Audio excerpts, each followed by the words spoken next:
All right, music fans, welcome back. Harmless Dave here, talking real music and real tragedy yet again in the music world.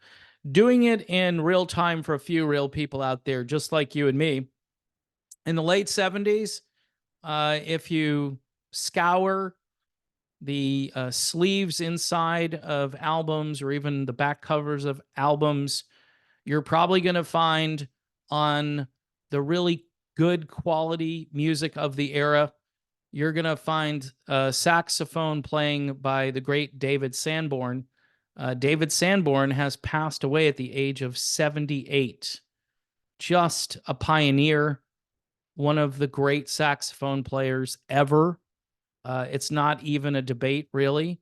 Um, in fact, even though he's a jazz guy primarily, he probably needs to be in the Rock and Roll Hall of Fame because of all of the albums that he worked on. Um, it says here Grammy winning saxophonist David Sanborn passed away yesterday, according to a post on his Facebook account. He was 78 years old.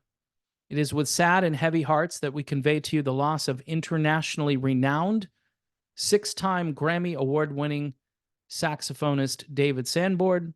I read the post, which revealed he died after an extended battle with prostate cancer with complications.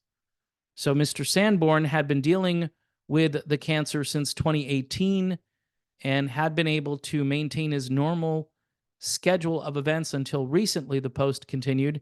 Indeed, he had already scheduled concerts into 2025. David Sanborn was a seminal figure in contemporary pop and jazz music. It has been said that he put the saxophone back into rock and roll. Hence, that's why I think he belongs in the Hall of Fame, right? More important than A Tribe Called Quest.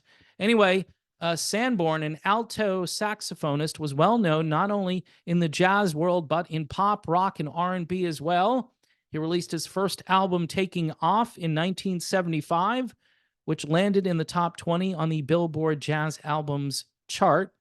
He went on to win 6 Grammy Awards and earn 8 gold albums and 1 platinum album. So the guy had albums selling over 500,000 playing saxophone, and he had one that sold over 1 million. Sanborn performed and recorded with a whole host of musicians, including David Bowie on Young Americans, which is just a great saxophone part. James Taylor on 4 albums, including the Gorilla song. Gorilla, by the way, is the name of the James Taylor album. How Sweet It Is to Be Loved by You. Of course, that's an old Motown tune that they redid. And Eric Clapton on the soundtrack to the movie Lethal Weapon. Other artists he recorded with include The Who's Roger Daltrey, Stevie Wonder, Paul Simon, Bruce Springsteen, Elton John, Carly Simon, Billy Joel, Steely Dan, James Brown, the Rolling Stones, the Grateful Dead, and the Eagles. Unbelievable. Just a great player, a great musician.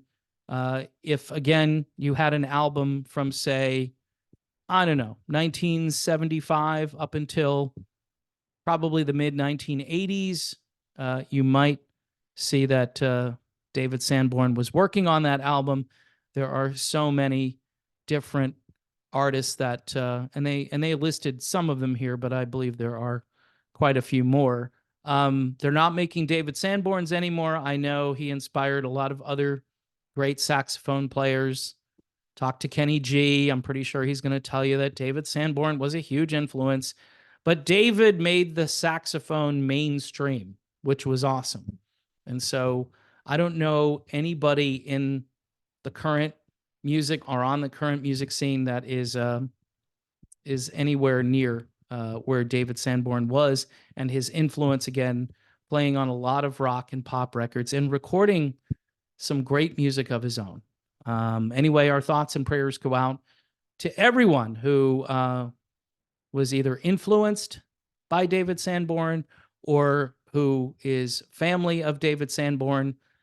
Just a great musician, and I'm sure there are going to be a lot of people just shaking their heads going, no way, no way. David Sanborn has died at the age of 78.